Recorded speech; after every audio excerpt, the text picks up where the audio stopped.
নমস্কার বন্ধুরা। ইউকের একটি সংবাদ মাধ্যম মিডল ইস্ট আইয়ের একটি রিপোর্টে মুসলিম দুনিয়ায় রীতিমতো শোরগোল পড়ে গেছে। কারণ 11ই ডিসেম্বর তারা এই আর্টিকেলটিকে প্রকাশ করে যে যুক্তরাজ্যের লক্ষ লক্ষ ব্রিটিশ মুসলিম তাদের নাগরিকত্বকে হারাতে পারেন। প্রথমেই পরিষ্কার করে দেই যে এখানে কোনো মাইগ্রেন্ট যারা ভুল পথে গিয়ে ব্রিটেনে উঠে বসে আছেন এবং তাদের কাছে ব্রিটেনের কোনো প্রপার ডকুমেন্টস নেই, তাদের কথা বলা হচ্ছে না। তাদেরকে ব্রিটেন নয় বরং বিশ্বের যে কোনো দেশই যখন তখন তাদের দেশ থেকে তাড়িয়ে দিতে পারে। তবে এখানে একদম প্রপার ব্রিটেনের মুসলিম নাগরিকদের কথা বলা হচ্ছে, যাদের ব্রিটেনের প্রপার পাসপোর্ট আছে। অর্থাৎ এখানে সেই মুসলিম পপুলেশনের কথা বলা হচ্ছে যারা বিভিন্ন দেশ থেকে ইউকেতে গিয়ে ব্রিটিশ নাগরিকত্বকে গ্রহণ করেছে, যেমন পাকিস্তান, বাংলাদেশ, আরব, ভারতীয় মুসলিম এর আওতায় পড়বে। তবে কোনো ব্রিটিশ নাগরিক যদি খ্রিস্টান ধর্ম বদলে মুসলিম ধর্ম গ্রহণ করে, তাদের ওপর এই আইন প্রয়োগ হবে না। তবে এই টপিকে গভীরে যাওয়ার আগে প্রথমেই ক্লিয়ার হয়ে নেওয়া যাক যে এর মানে কি। তাহলে এখন পাকিস্তানি, বাংলাদেশি এবং ভারতীয় মুসলিমদের ব্রিটিশ নাগরিকত্ব চরম ঝুঁকির মুখে? উত্তরটা হলো হ্যাঁ এবং না। আপনি যদি রিসেন্ট ডেভেলপমেন্টকে দেখেন এবং কিছু গুরুত্বপূর্ণ পয়েন্টে চোখ দেন, তাহলেই আপনি পরিষ্কার হয়ে যাবেন যে ব্রিটিশ সরকার আসলে ব্রিটেনের সমস্ত মুসলিম পপুলেশনকে নয়, বরং পাকিস্তানি এবং বাংলাদেশি মুসলিমদেরকেই মূলত টার্গেট করতে চলেছে।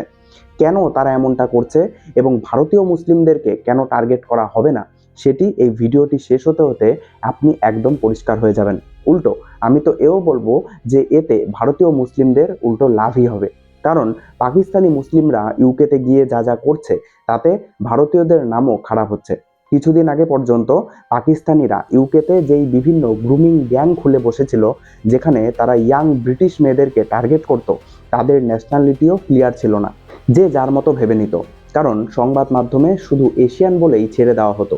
তবে পরে জানা যায় যে এরা বেশিরভাগই পাকিস্তানি এবং কিছু কিছু বাংলাদেশিও এইসবে যুক্ত। যাই হোক, তাহলে সবার প্রথমেই চলুন জেনে নেওয়া যাক যে ব্রিটিশ মুসলিমদের নাগরিকত্বকে কেড়ে নেওয়ার এই গোপন ক্ষমতাটি ঠিক কি। আসলে ইউকের 1981 সালের একটি আইন আছে, ব্রিটিশ ন্যাশনালিটি অ্যাক্ট 1981। এই আইনের সেকশন 40 অনুযায়ী ব্রিটিশ হোম সেক্রেটারি যে কারো ব্রিটিশ সিটিজেনশিপকে কেড়ে নিতে পারে, যদি সরকার মনে করে যে সেটি conducive to the public good, অর্থাৎ জনস্বার্থের জন্য ভালো। এবং না, এবং তেমন কিছু না, শুধু এতটুকুই, ব্রিটিশ সরকারের যদি মনে হয় যে অমুক নাগরিক ব্রিটেনের জনস্বার্থের জন্য ভালো নয়, তাহলে কোনো প্রমাণ দেখানো ছাড়াই সেই নাগরিকের নাগরিকত্বকে তারা কেড়ে নিতে পারে। তবে আগে এই পাওয়ারকে শুধুমাত্র ফ্রড বা মিস রিপ্রেজেন্টেশনের ক্ষেত্রেই ব্যবহার করা হতো, কিন্তু 2000-এর পর থেকে ওয়ার অ্যান্ড টেরর, আইএসআইএস, র্যাডিকালাইজেশন এগুলোর অজুহাতে এই পাওয়ারকে ভয়ঙ্করভাবে এক্সপ্যান্ড করা হয়েছে। একটা বড় টার্নিং পয়েন্ট হলো 2014 সালের ইমিগ্রেশন অ্যাক্ট, যার ফলে আগে যেখানে কাউকে ইউকে থেকে সহজে তাড়িয়ে দেওয়া যেত না, কিন্তু এখন সেকশন 44A কে যোগ করা হয়েছে। এর ফলে এখন যদি সরকারের রিজনেবল গ্রাউন্ডস থাকে যে ওই ব্যক্তি অন্য কোনো দেশের নাগরিকত্বকে ক্লেম করতে পারে, তাহলে ইউকে তার নাগরিকত্বকে কেড়ে নিতে পারে। অর্থাৎ যদি কারো কাছে ব্রিটিশ প্লাস তার সাথে সাথে অন্য কোনো দেশের সিটিজেনশিপও থাকে, অথবা সহজেই পাওয়ার সম্ভাবনা থাকে, তাহলে সেই ব্যক্তি ফুল রিস্কে আছে।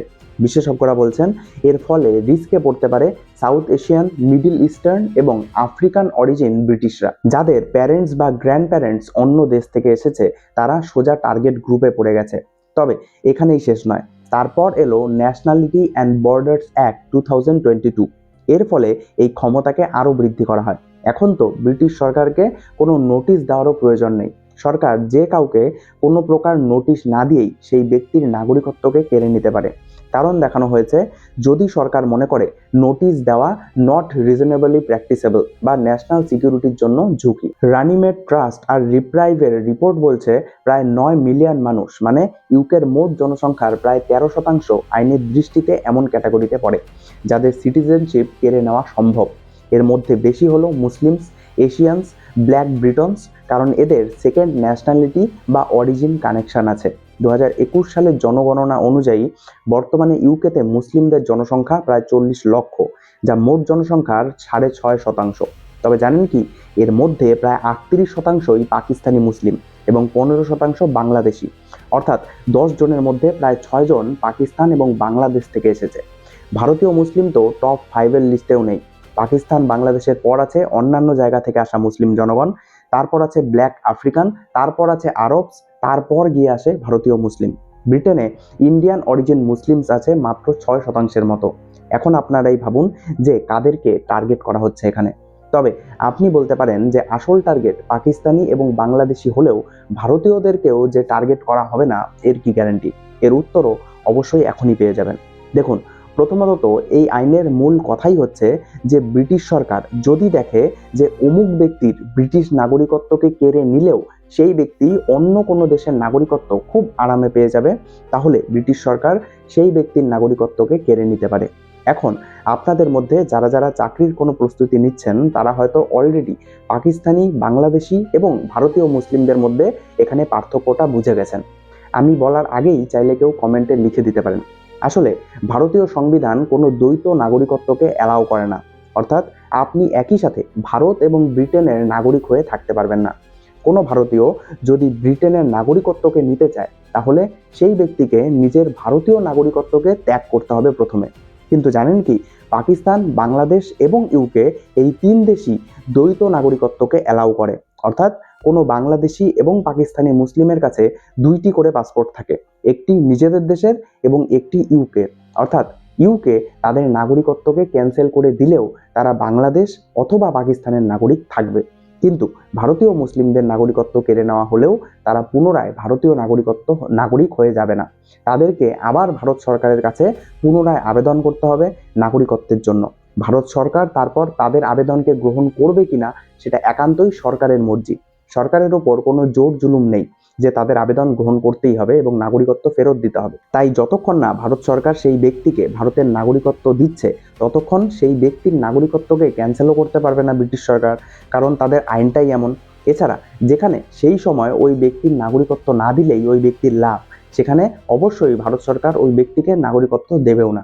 তবে আপনারাই ভাবুন না, এখানে তো আমরা সবচেয়ে খারাপ অবস্থাটাকেই ধরে নিলাম যে ইউকে ভারতীয় মুসলিমদের নাগরিকত্বকেও ক্যান্সেল করতে চাইলে তারা খুব সহজে সেটাকে করতে পারবে না, কারণ তাদের আইনই ভারতীয় মুসলিমদের প্রোটেকশন দিচ্ছে। এছাড়াও আপনাদের তো আগেই দেখালাম যে ইন্ডিয়ান অরিজিনস মুসলিমদের সংখ্যাও ব্রিটেনে অনেক কম। এছাড়া তারা গিয়ে সেখানে বিভিন্ন হাই স্কিলড সেক্টরে যেমন ফাইন্যান্স, আইটি, মেডিসিন ইত্যাদিতে কাজ করছে। আর জিও পলিটিক্যাল লেভেলেও যদি দেখি তাহলে ব্রেক্সিটের পর নিজেদের ইকোনমিকে পুনরুদ্ধার করতে ভারতকেই তুরুপের তাস হিসাবে দেখে ইউকে। এছাড়াও 1-2 মাস আগেই দুই দেশের মধ্যে একটি ফ্রি ট্রেড ডিলও সাইন হয়েছে। তাই ভারতের সঙ্গে সম্পর্ক খারাপ করা ইউকের লং টার্ম নীতির জন্যও ভালো নয়। এছাড়া এখানে যে পাকিস্তানি এবং বাংলাদেশিদেরকেই টার্গেট করা হবে, এটি ব্রিটিশ সরকারের সাম্প্রতিক একটি পদক্ষেপেও একদম স্পষ্ট হয়ে যায়, যেখানে ইউকে হঠাৎ করেই সেখানকার বিশ্ববিদ্যালয়গুলির ওপর ভিসা কমপ্লায়েন্সকে কড়া করে দিয়েছে, যা নিয়ে একটি বিস্তারিত ভিডিও আমি অলরেডি বানিয়েছি। আগে যেখানে বিশ্ববিদ্যালয়গুলোকে স্টুডেন্ট ভিসা রিফিউজালের রেট 10%-এর নিচে রাখতে হতো, এখন সেটাই নেমে এসেছে 5%। এর ফলে একের পর এক ইউকে ইউনিভার্সিটিগুলি ঘোষণা করছে যে they are pausing recruitment from Pakistan and Bangladesh for upcoming intakes. কেউ বলে টেম্পোরারি হল্ট, তো কেউ বলছে রিভিউ চলছে।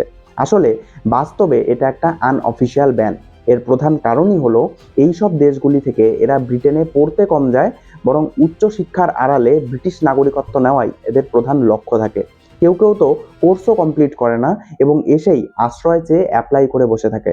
তবে মুসলিম ওয়ার্ল্ড অবশ্যই এই সব কিছুতে ভারতীয় মুসলিমদেরকেও জড়াতে চাইবে এবং ভয় দেখাতে চাইবে, কারণ তারা খুব ভালো মতো জানে যে ভারত সরকারের কাছে যেই পাওয়ার আছে ইউকের সাথে নেগোসিয়েশনস করার, সেটা তাদের কাছে নেই।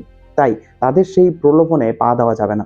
তবু এটা আমার একান্তই ব্যক্তিগত বিশ্লেষণ, যা আমি বিভিন্ন তথ্য এবং অনলি ফ্যাক্টসের উপর ভিত্তি করে তৈরি করেছি। তাই আপনারাও অবশ্যই আপনাদের মতামত ভিন্ন হলেও কমেন্টে জানাতে ভুলবেন না। তবে আপনাদের কাছে একটাই রিকোয়েস্ট যে একটি লাইক এবং সাবস্ক্রাইব অবশ্যই করবেন, কারণ এটি আপনাদের জন্য সামান্য মনে হলেও এটি সত্যি আমাকে আপনাদের জন্য আরও নতুন নতুন বিশ্লেষণাত্মক ভিডিও নিয়ে আসতে অনুপ্রেরণা যোগায়। দেখা হচ্ছে পরের ভিডিওতে। ধন্যবাদ।